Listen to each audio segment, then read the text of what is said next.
All right.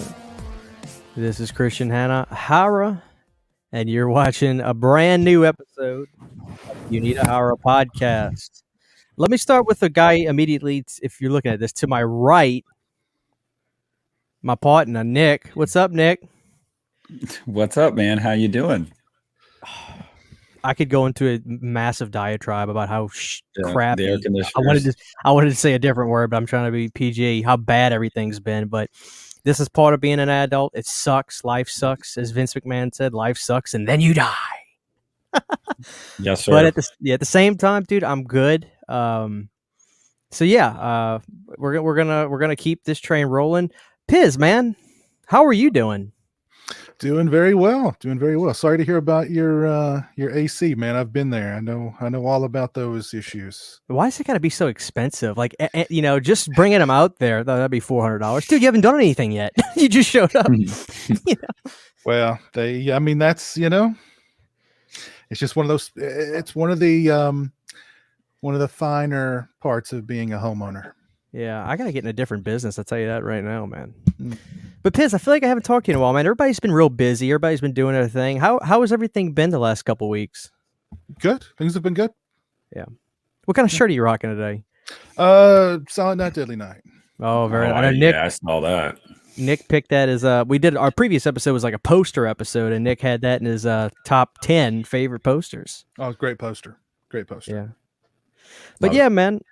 So today, guys, the name of this episode, unless I change my mind, is called "Getting Lost in the Lost Boys." And like I was telling Piz before we went live, I mean, I'm probably going to do a lot of listening on this because I know that Piz this is one of your favorite movies. Am I right? Yes, without a doubt. It's one of the two movies I've seen the most in my life. This and Jaws. Excellent. And Nick, I feel like you're close to the same. Am I right? Like Lost Boys is one of your. I mean, you go back with this movie. This was my introduction to Kiefer Sutherland. This was probably is one of my mom's top 5 favorite movies of all time. It was a movie that was on our bookshelf growing up. I watched it all the time. This Fright Night in Salem's Lot, I struggle with internally of my favorite vampire movie ever. But yeah, I definitely have quite the affinity for this movie, and showed it to my fiance for the first time on Saturday night. She'd never seen it. And like periodically throughout the movie, she's like giggling, and I'm like, oh God, she thinks it's cheesy. Like she's not gonna like it. And then afterwards, she goes, I really liked that. I was like, wow, okay, cool. So yeah, I'm refreshed on it. Yeah, I go way back. I love this movie. I probably don't know half as much as Piz knows about it, but I love it. Love it. Yeah. And what's really cool about this is why I wanted to do this. I could have said, hey, let's do Fright Night, or let's do Near Dark, which I'm so glad Near Dark finally hit Shudder. For those who haven't seen it yet, it's for some reason a hidden gem, even though it's got some of the greatest actors from that era: Bill Paxton, Lance Henriksen, who's my king. It's on Shudder and it hasn't been on home video in a while. Go watch Near Dark; it's a contender, I tell you. But the reason I wanted to do Lost Boys is because, guys, I never grew up with this movie. I'm just going to be honest with you. I didn't see this movie till probably I was 22, 23. And it's just one of those movies, you can't see everything in your life. Sometimes movies just pass you by and you don't see them. Lost Boys was one of them. And I like this movie a lot, but I noticed it seems like the people that grew up with this film, there is a kinship that it's not that I can't understand it, because I totally understand it, but I can't have with it. And I'm jealous about that. I really want to, I feel like this movie's in your bloodstream in a sense. And I don't have that. And I really want to explore that, because I feel when you watch this movie at a young age, Piz, tell me I'm wrong. I mean, when you watch this movie at a young age, it was probably an experience on many levels, right? I mean, what was the first time you saw Lost Boys or heard about it even? I don't. I had to have rented it from. There was a little Ma and Pa convenience store across the street from where I grew up, and they rented videos, and that's where I rented a lot of my, that was where I rented a lot of the first Friday the 13th movies that I watched. That's where I rented a lot of movies just in general. And I'm pretty sure I rented it from there, or somebody, my grandmother, my mother rented it for me. But it became a movie that I rented there literally on, it seemed like a weekly basis. I remember at one point I was homesick from school, and my grandmother went and rented The Lost Boys for me as if it would make me feel better. Um, but I don't remember the first time I watched it. I just remember being completely enamored with right off the bat. You've got that awesome music, and you've got that beautiful shot of the ocean, and it's great music, lots of style, the look, the everything about that movie. Just I don't know, just spoke to me as a kid. And when you saw it, I mean, was it a blind watch? Did you know anything about it? Because the title is so unsuspecting in a sense. You know what I mean? The Lost Boys. That could be anything. That could be a western. That could be an action film. That could, you know what I mean? What do you remember? Do you remember the mindset when you first watched? Obviously, you were a little sick, but I don't remember that wasn't the first time I saw it when I was sick. That was just like, hey, he's sick. Let's go rent him The Lost Boys. That'll make him feel better. That was my grandmother's mindset. Um, I don't remember the first time I watched it. I do remember thinking about the title being like The Lost Boys. What does that mean? And I don't know even if at the time if I was even familiar with, like, Peter Pan and the Lost Boys from Peter Pan, and I probably was, but I don't really remember. It's been so long ago. and like, does it scare the hell out of you as a kid? Do you have No, any? no, it didn't scare me at all. I loved it because it was just like, everybody in it just looked so cool. They were wearing cool clothes, and they had cool hair, and they were riding cool motorcycles, and they were also vampires. And what's not cool about that? I mean, everything about that movie was just so cool to me. I don't know. It just it sank its teeth into me. Yeah. And we're gonna move forward as we get older with you with this movie. We're gonna talk about how Sure. this movie sticks with you, how often you want to revisit it. Nick, what about you? How young were you when you saw The Lost Boys?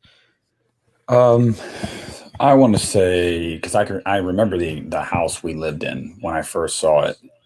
So I was probably 9, and my mom, she would always sing "Cry Little Sister." Like, it was like, because my mom, she can sing, and she's always walking around the house when I'm a kid singing songs. She's always singing that song, and she's like, she picked it up. She didn't rent it. She bought it somewhere. She bought the DVD somewhere, maybe at a bookstore or something. And when we were out, she was like, I got to show you guys this movie. Like, you'll love it. And I remember asking her, like, am I going to be afraid of this? Like, this is a vampire movie. Like, I don't know. She's like, no, it's not scary. And kind of like what Piz said at the very beginning, like, just the opening with, like, the ocean and the music, and just kind of getting caught up in the hoopla and everything that's going on in the opening scene and stuff. It just kind of draws you in. Like, you're just kind of like, okay, like, this is like, this is cool. And I remember just watching it, and I always like, I obviously growing up, I thought Star was like gorgeous. Jamie Gertz, like, I thought she was so hot. And I also, I always loved the character of Michael, and the two Corys and stuff. I'd already seen Goonies and stuff, so it was cool to see Corey Feldman. But yeah, that's the first time I remember seeing it, and I think the only part that scared me even mildly in the movie the first time I saw it was when they're hanging upside down, and the Frog Brothers stab the first one with the stake, and then you have David, like, open his eyes, and they're all freaking out and stuff, and that was the only part that ever really creeped me out. But yeah, I always just was, from the very beginning, like, and I was like a rocker type of kid. Like, that's, when I was 10 years old, the albums I had were like White Zombie and like Metallica and stuff. So, like, this kind of like 80s rock soundtrack was like, oh yeah, like, I love this. I can get down to this. And Cry Little Sister is actually probably one of my favorite songs ever. So and that's obviously because of the movie. But yeah, that was the first, my first impressions of the movie.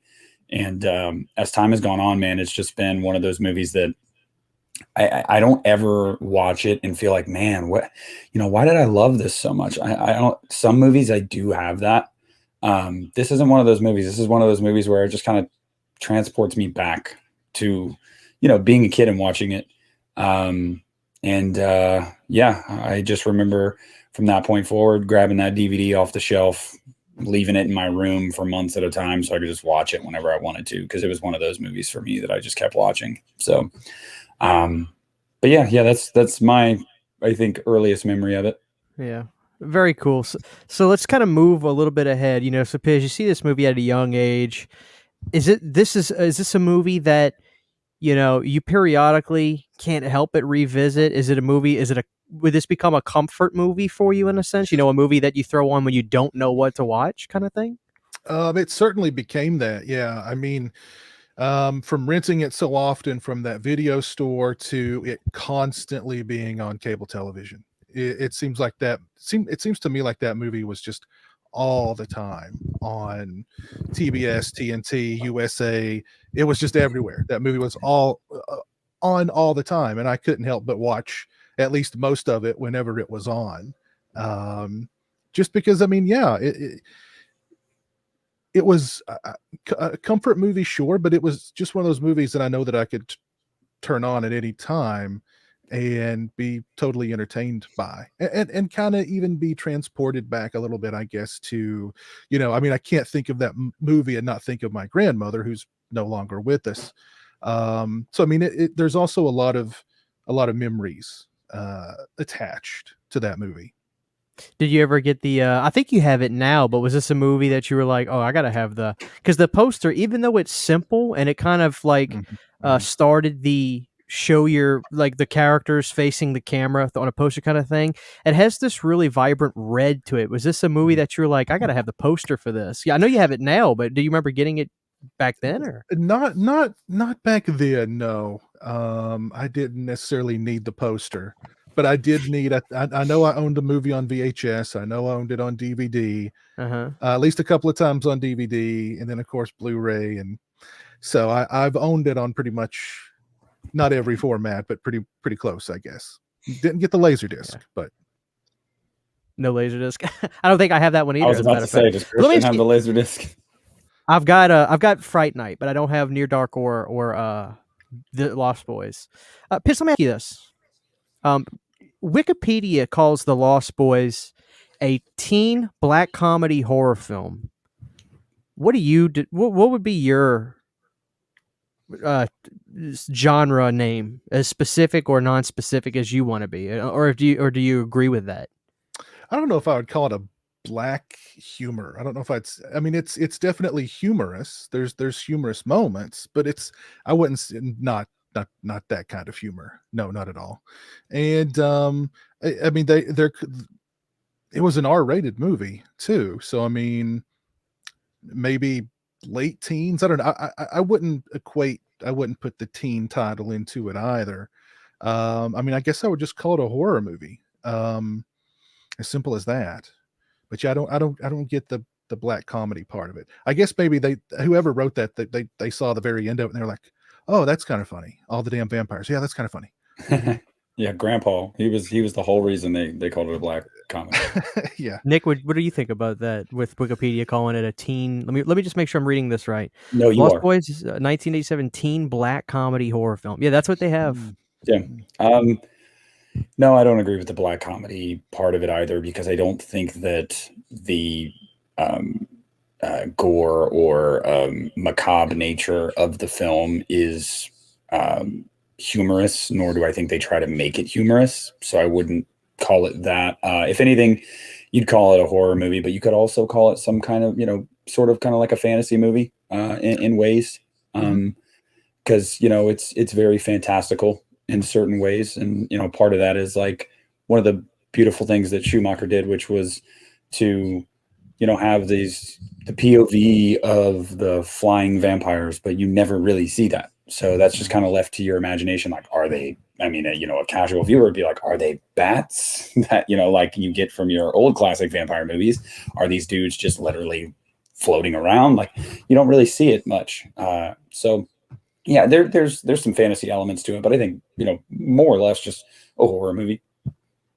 Well, I think most horror is sort of considered like it's targeted toward a teen audience anyway, which isn't, I guess, is true and is true to some degree. So Yeah. What about you, Christian? What would you consider it? This is where it's interesting. I wanted to ask you guys this first of all. This is going to sound kind of weird, but again, when I got this movie, I bought it on DVD at a place called Game Exchange back in 2012 or 11. Basically, it's a video game store, but people bring their movies there, and you buy 3 DVDs for $4.95, you get one free. So I could go in there and get a bunch of movies. And I remember picking up the Lost Boys. I believe my wife was with me. We were just dating at the time, and I believe she was like, "Hey, you should get that. That's a vampire movie." And I was like, "Oh, I don't know the cover." She goes, "Just get it." And so I remember I watched it, and I never disliked this movie at all. And when I got done watching it, I subconsciously told myself, I didn't know Steven Spielberg made that movie because I thought it was a Steven Spielberg movie. You think I was kind of out of line for thinking that? Because I do feel the movie has a bit of a like a prestige shine, not necessarily a shine, but like it's extremely like just well made, and it seems very expensive and very thematic and coming of age even. I mean, am I out of line for thinking that? You No. think? well, it did have, I mean, Richard Donner did produce it. Richard Donner was going to direct it back when it was little kid vampires, but then he didn't. But I mean, it's definitely a very slickly made, well produced movie.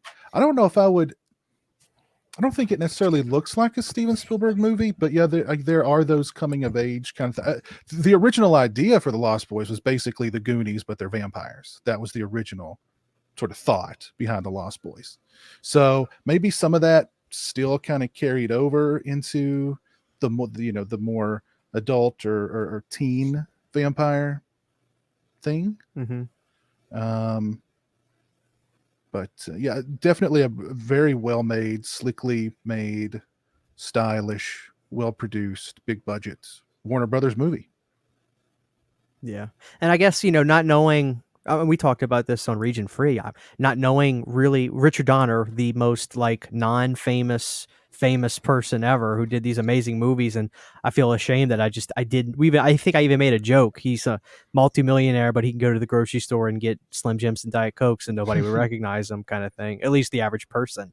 Right. I didn't know I didn't know a Schumacher. I didn't know a Donner yet, or even though you said he didn't do it, but like, I guess I just assigned, I wouldn't know who else would have made that movie. So I was like, oh, I thought that was a Steven Spielberg movie. Then I did some research, but yeah, I always saw it as like this coming of age movie because the relationship with the kids and the mom, that's what I took away the most from that movie. And even though I was an adult, I was a young adult when I saw it, and that's really what I got from that movie more than anything was relationships and dealing with relationships and things like that. And yeah, that's why when I think of the Lost Boys, sure, it's a vampire movie, but it's not. When you think of Fright Night, that movie to me is a direct homage or a tribute to Dracula. The movie is so focused on Chris Sarandon as like this he's the king. He is the vampire.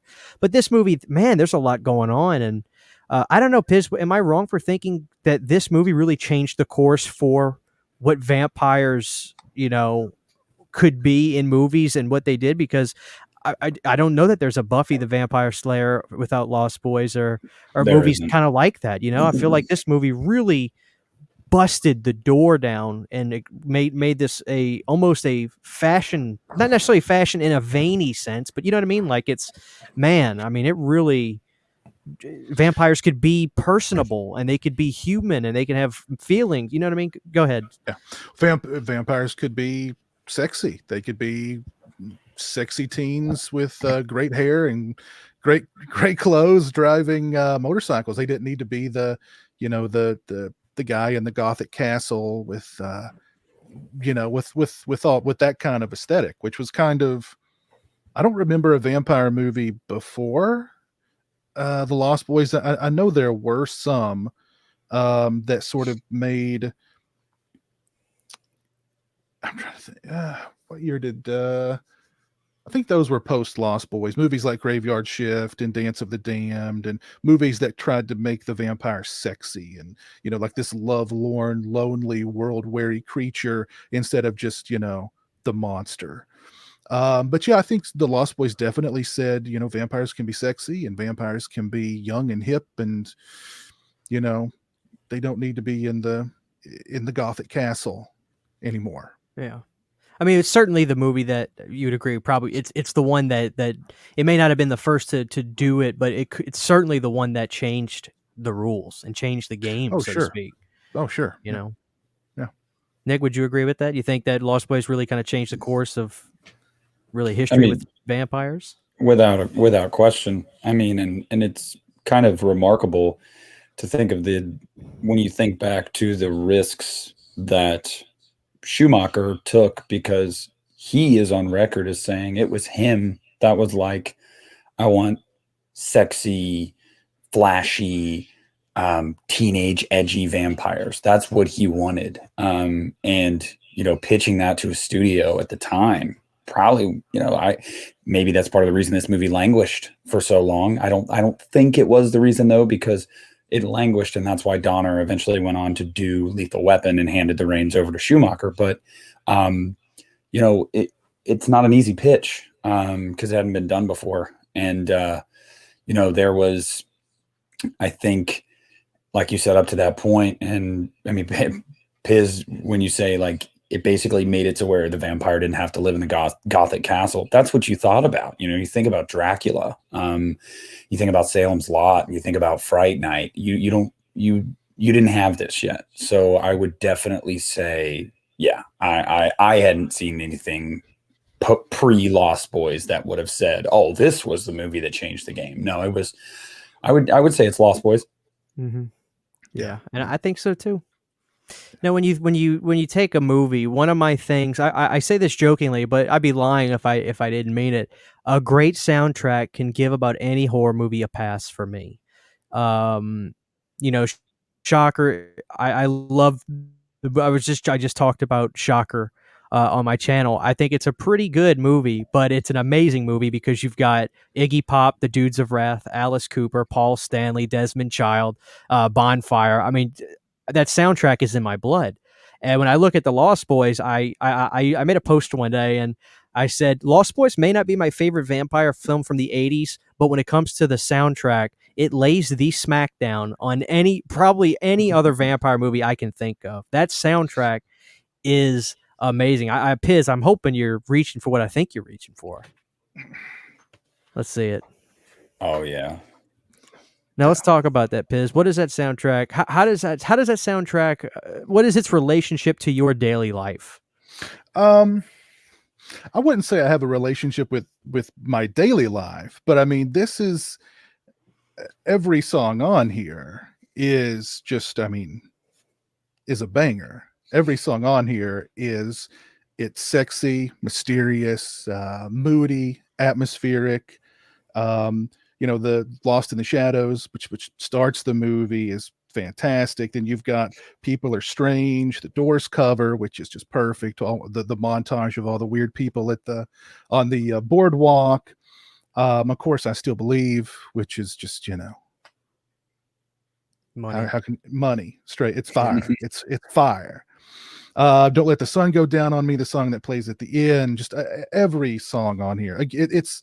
The Lost Boys was really kind of lightning in a bottle, I think, because you had the right look, you had the right director giving it the right look and the right feel, and then you had a great soundtrack to just really drive it all home. So you had a great cast, great makeup effects too. That's something we've not talked about yet. The look of the vampires was something really unique too, and different from the Dracula and so on. But the music is just a phenomenal piece of the Lost Boys. Yeah. And before we get to that, I was going to say, I'm a massive fan. The soundtrack is my absolute favorite element. And my favorite track is actually, I would love to cover it, but it's a tricky song because of just the production. Power Play, Eddie and the Tide. It's a power play. That's my favorite song. I just love that beat and that the melody to it. I Still Believe is another favorite of mine. That was fun to play. But yeah, that soundtrack to me, it's that soundtrack. I mean, on my Spotify playlist, probably 80% of it I've hit the heart button on, so it's in my rotation of songs. Mhm.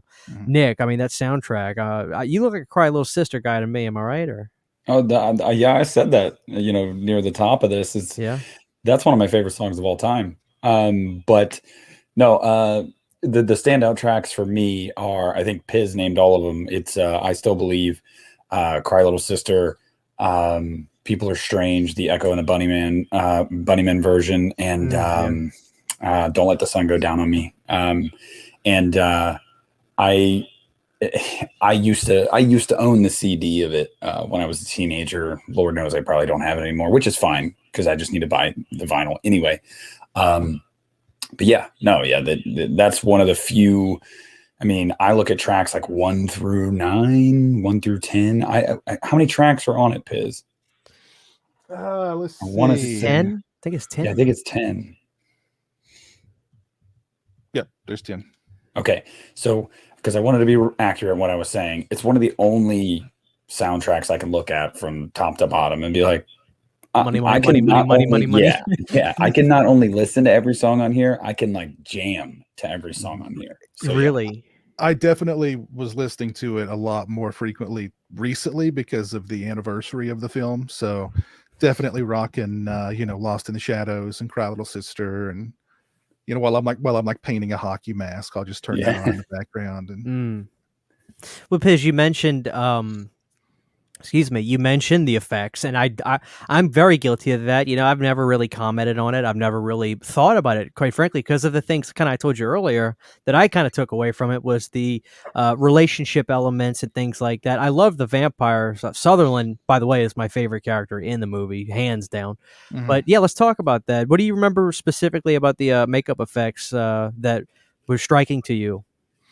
I think the first thing was really the fangs, the placement of the fangs, because I mean I'd seen a lot of vampire stuff, and the fangs were always like the canines, and in the Lost Boys they moved them closer to the chompers, and they were like these little pearls. I remember thinking that's odd, but that actually makes more sense if you were a vampire to have them a little close, not quite Nosferatu fangs, but still closer to the front. So definitely the fangs I thought were interesting, and just the overall design of their faces, because I don't think I'd seen a vampire movie where when they vamp out, you see some teeth. Maybe like Christopher Lee's eyes would change colors or something. They put some contacts in Christopher Lee's eyes to make them all bloodshot or whatever. With the Lost Boys, it was contacts, it was appliances to make them look demonic, but still like not. I don't want to say necessarily scary demonic, but somewhere between scary demonic and maybe even sexy demonic, because they were still them. They were just there. You go. Yeah. The funny thing about that too is there's a bit of trivia. I can't remember where I stumbled upon it, whether it was a featurette or an interview years ago, but I remember Kiefer Sutherland saying that in the scene where they're escaping their lair, their cave, and he reaches to grab them, grab Corey Haim, I believe it is, and the sun burns his hand, and he pulls his hand back, and you see a tear. That was a tear of legitimate pain in his eyes from the contact lenses, and like he said that they kept it in the movie because it worked so well because he just got burned, but like that was because his eyes were so dry and hurt so bad because of those contact lenses. And yeah, you can look at it and be like, wow, yeah, those are pretty gnarly. Yeah, they could only keep them in, I think, for a very limited amount of time, because those weren't contact lens technologies come a long way since then. So, but they could only keep those in for a short time. Yeah. Let me ask you guys this. You know, I mentioned that my favorite character was Kiefer. I believe a year previous, Kiefer had done a movie with one of the Corys. I believe it was Feldman, called Stand By Me, right? Yep.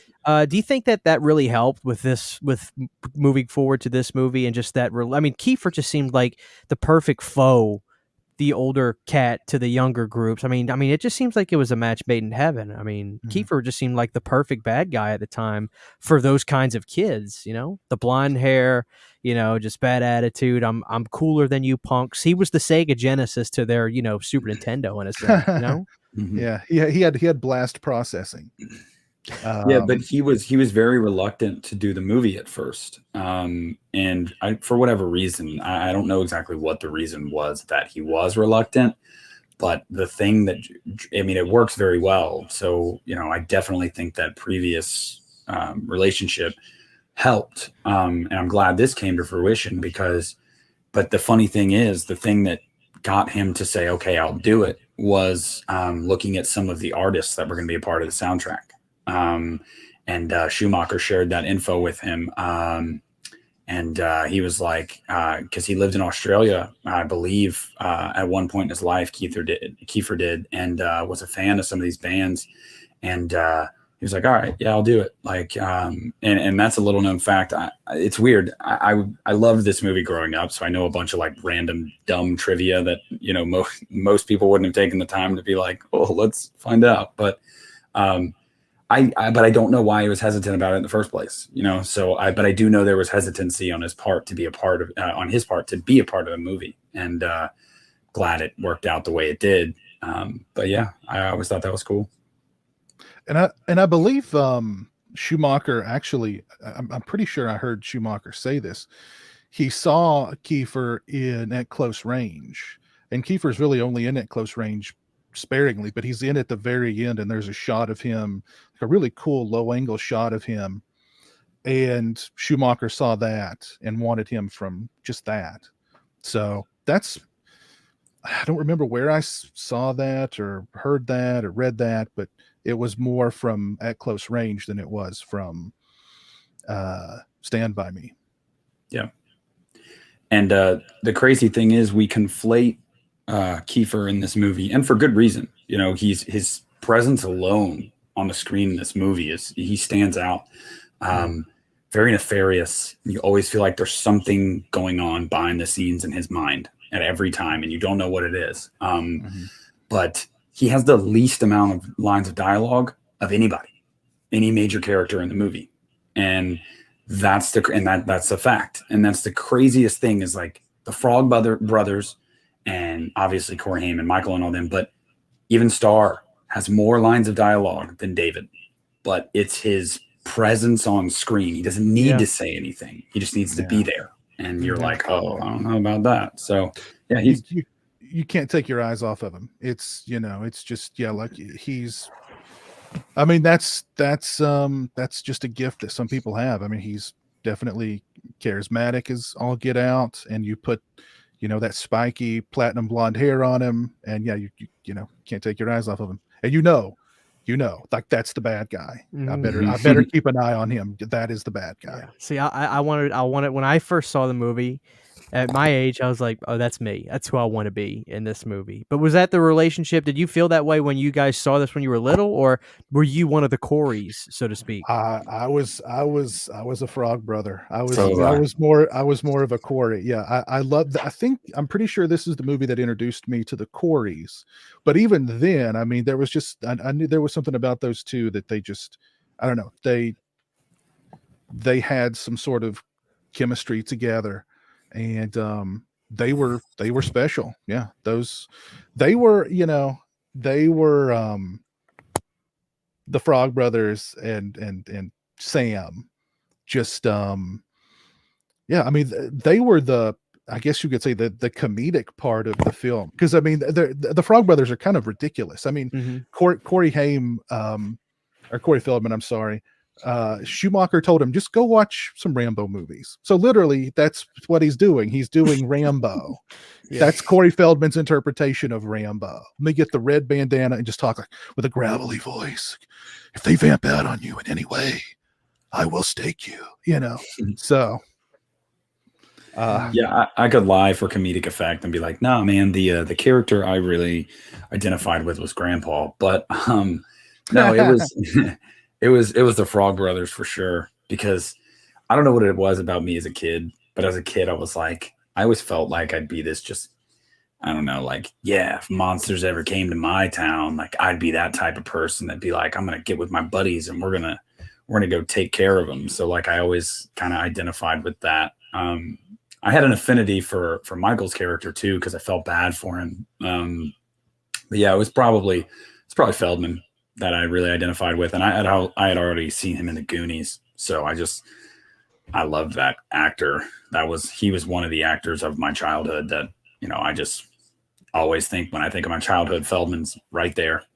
Yeah. I'm that way, but it's actually kind of more Haim for me, really. I was more sort of, I felt more of a connection with Haim than I did Feldman, but um, it's the two Corys. What would the Yeah, 80s have been without the two Corys? Yeah. Oh, absolutely. not You as know, fun, that's for sure. Not yeah. as fun. The last thing I wanted to say, and I could be wrong, but this is from my perspective. When you look at Kiefer Sutherland, it seems like at that time he was a megastar. I watched a movie that took place a few years later called Flatliners that he did, and he's in that movie with some big players. But on the movie, he seems like the big deal of the movie. I don't know if some of those actors I don't think had really broke through yet, and they would become massive stars. But I don't know. I mean, was Sutherland? I mean, Piz, you would know better than us, even though you're still probably really young. I mean, he must have at the time he was like the guy, right? He was like in all the big movies in the late '80s.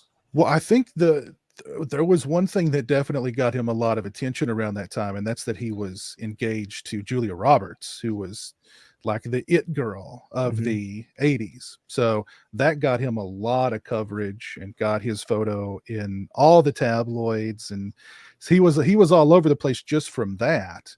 Um, and of course, he's the son of Donald Sutherland, who's a very gifted, award-winning actor. And he was, I mean, the Lost Boys definitely helped launch him into stardom. So he was all over the place in the 80s, in the Mhm. later 80s. Yeah. So let me just ask a question right out the blue as we start to wind this down, going through the years with this film. Little upset that maybe that there's some less than sequels. Do you kind of wish that this would have been a one and done kind of movie and would have had its own legacy and you know? Yeah, I, they could have done like a Lost Girls, which I think would have been interesting in the maybe sometime in the early to mid 90s. Now I don't think it would work. The sequels that they did that went straight to video, um, that first one was just awful. I don't even remember what it's called. The Surfer Vampires. That was just so bad. And then The Thirst, which was the other one. I saw it once. I remember it being pretty okay, but yeah, to think that it was just sad to see sequels to the sequels to the Lost Boys, but then like sequels to the Lost Boys being like these low budget direct to video kind of things just felt really, I don't know. I still would just prefer to not even acknowledge them. Just pretend like they don't exist. Yeah. It's Yeah, interesting, you see all these movies with sequels and stuff like that, and Lost Boys was, I was looking at the box office, it 8.5 million budget, and we're looking around 32-33 million. There Uh, was there was going to be a sequel. There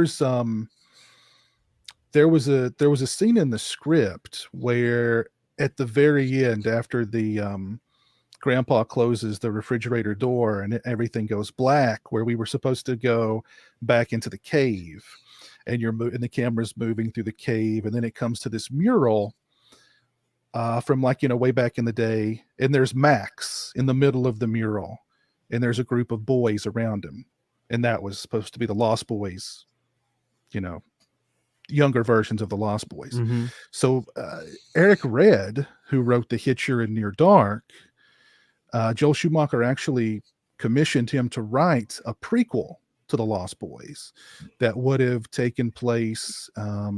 It basically would have shown how David and Marco and the other two Lost Boys became vampires, how Max, turned them into vampires. Hmm.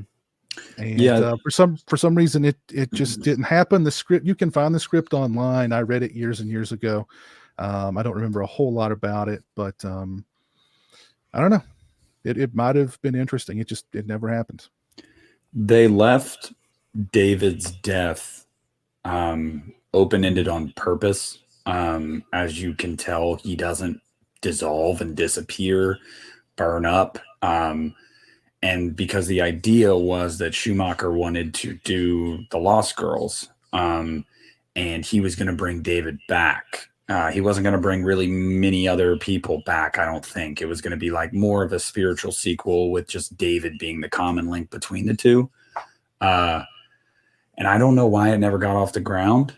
But, to your question about the Tribe and the Thirst, the Tribe is one of the worst horror movie sequels I've ever seen. It was that bad, and maybe it isn't that bad, and I just felt like it was because I loved the Lost Boys. It's bad. Okay, bad. So no need for me to revisit it. The Thirst was not a complete waste of time, but it's not good. But yeah, it is really depressing because I would have been okay with a sequel. I would have been totally okay with it, but you waited 20 years and the only person you could get back was Feldman and then Corey Haim in a cameo. And it's just kind of like, this isn't even the Lost Boys. This isn't a sequel. This is a cash grab. It seems like just by using Corey Feldman's name, like, oh, hey, Lost Boys, Corey Feldman, come, buy this movie. I mean, would you also argue that, this is just my opinion, but I mean, you also argue Lost Boys, it's not like Nightmare on Elm Street where it's Freddy. And so you need Freddy and you can move along. Lost Boys is, I mean, Jesus Christ, it's everybody in that movie. It's not a one-trick pony, And that's why I say it was a mistake to do that sequel 20 years later and not bring as many people back as you could. Haim was still alive and obviously was willing, but his part was literally only a cameo.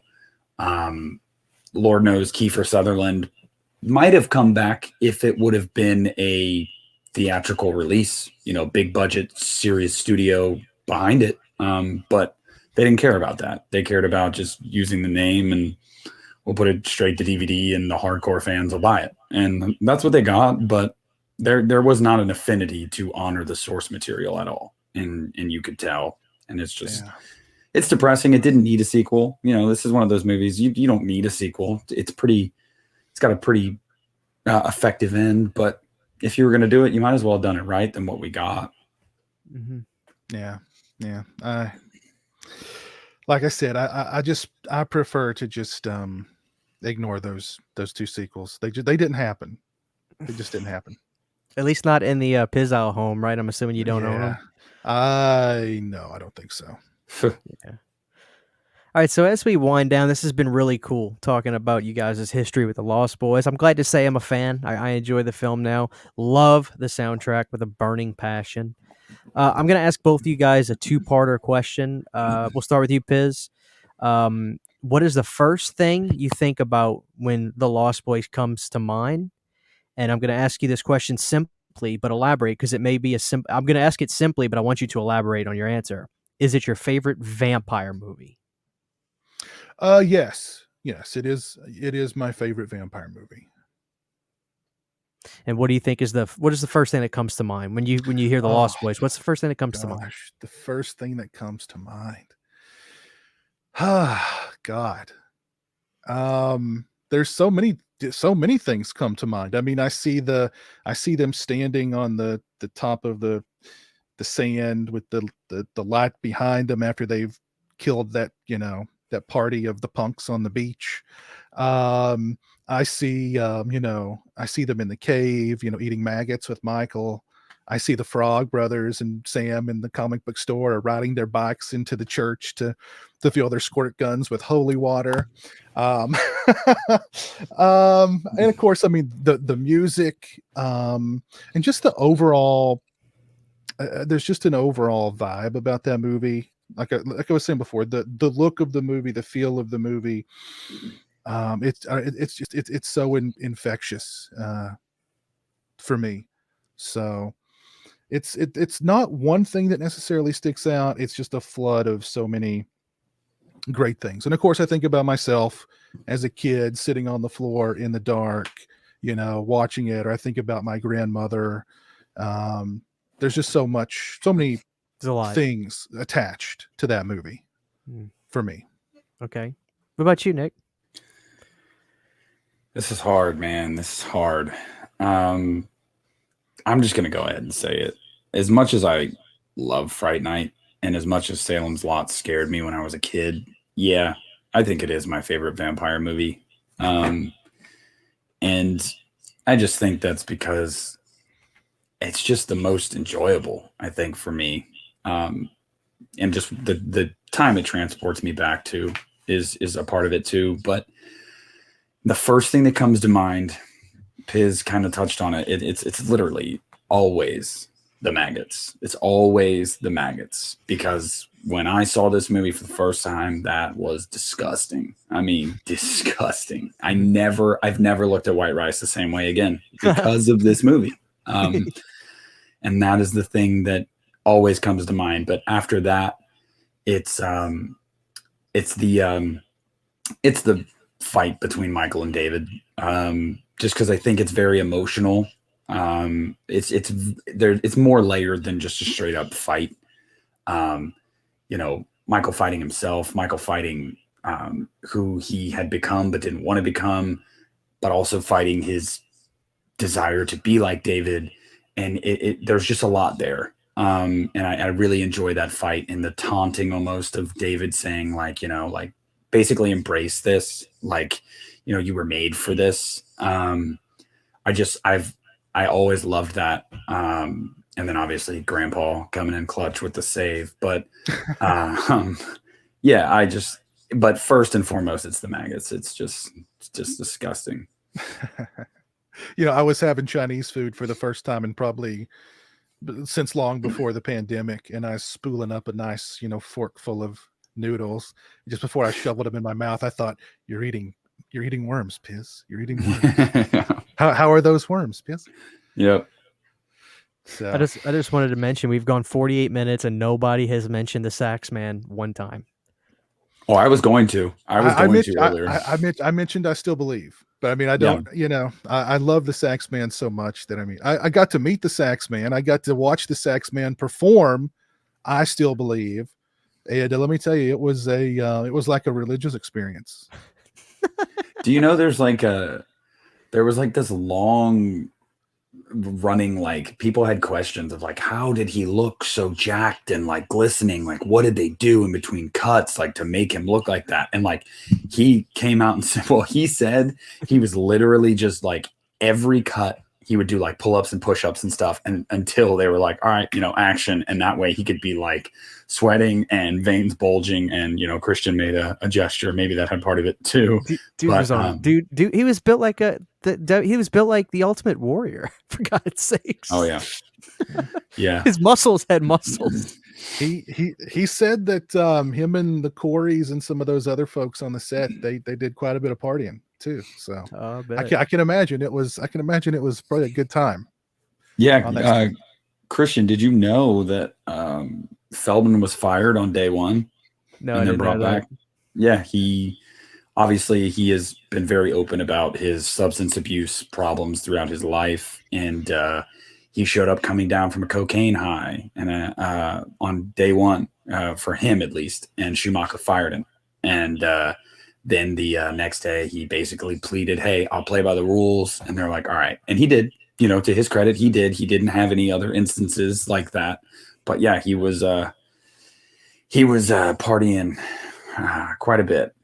Wow. Yep. Didn't know that. But this has been really fun. Let's do this last question, or it's not really a question, but there's this interviewer guy I like that he always ends these interview kind of things like this. I want to end it like this. I'm gonna make a statement, and I'm gonna have you guys finish the statement. Nick, I'm gonna go first with you this time. Oh, damn. All When right. it comes to horror movies in the 1980s, Lost Boys is go. Essential. You cannot mention or watch 80s horror movies without including The Lost Boys. The Lost Boys is not, it didn't date itself. It's a classic. It honestly changed the game of vampire films and I think horror films in its own right. And so I think the first word would come to mind is just essential. It's essential to that era. Piz, when it comes to the Lost Boys and when it comes to horror in the 1980s, the Lost Boys is essential. Was that was a very good word. I would take it. I would actually say timeless, because even though that movie is very much of the 80s, it's not like it's not like it hasn't aged well. I think it's actually, I think it may have aged. I think it's aged really well. I mean, if you look at a lot of horror movies from that era in the 80s, and I would say horror movies of the 90s probably aged even worse, but The Lost Boys has aged really well. And even though it looks and feels very 80s, it's I don't know. It's got the cool factor, and the cool will always be cool, whether it was 80s or whatever. So I'm going to go with timeless. I mean, there's a reason why guys still walk around with leather jackets and, ride motorcycles. It doesn't matter what decade it is. That's always synonymous with cool. Yeah. And, people are still, the thing about The Lost Boys too, is that, I mean, its fandom grows every year. That movie wasn't like a huge box office success in 87, but over the years, I mean, it's just grown and grown and grown because of people like us who discovered the film on VHS or on DVD, and it just got in your blood. It's like you drank David's blood out of that fancy bottle, and it just it gets up in you. And I don't know. I think it's a really special, at least to me, it's a really special film. Why don't we turn the question Christian? When it Perfect. comes to horror movies in the 80s, The Lost Boys is. Oh, me? Yeah.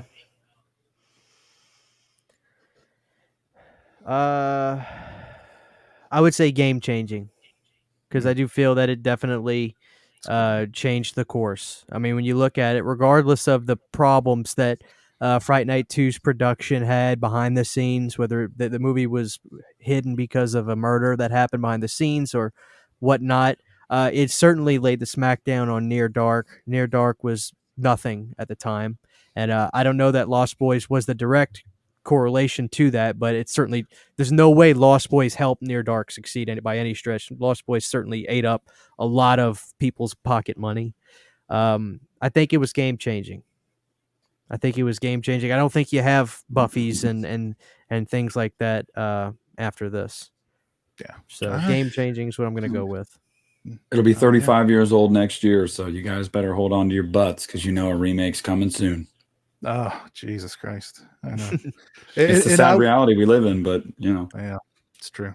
And I would say to anybody out there who is not a Lost Boys fan, I would invite them to say hello to the night and get lost in the shadows. And look at him go. There you go. Just let go and become one of us. You're one of us. Just let go. Well, this has been really cool. Like I said, this was really something I wanted to listen more than anything, because I never grew up with this film.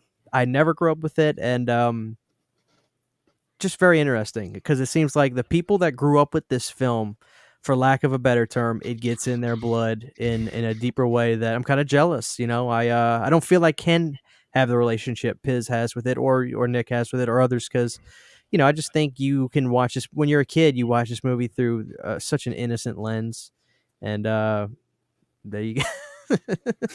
So yeah, this has been really great. Obviously, guys, thank you for watching this. If you're watching this, please sound off and tell us your story with Lost Boys. If you're a big fan of it, and if you don't like it, that's fine. Tell us too. Just tell us why and your history. I always love knowing when and where you guys saw big movies like this, very popular movies. So we thank you for watching. This is the Uneeda Horror Podcast with our special guest Pizowell. This is the second episode Pizowell's been on. So whenever Piz comes on, I got to make sure it's a great topic. And Piz, I hope you had a good time talking about the Lost Boys. Yeah, thank you for having me. And yeah, just always believe. There you go. We're going to end it right there. We love you guys. We'll see you next time. This has been a production of the You Need a Horror Podcast. You need it, we got it. Thank you for listening.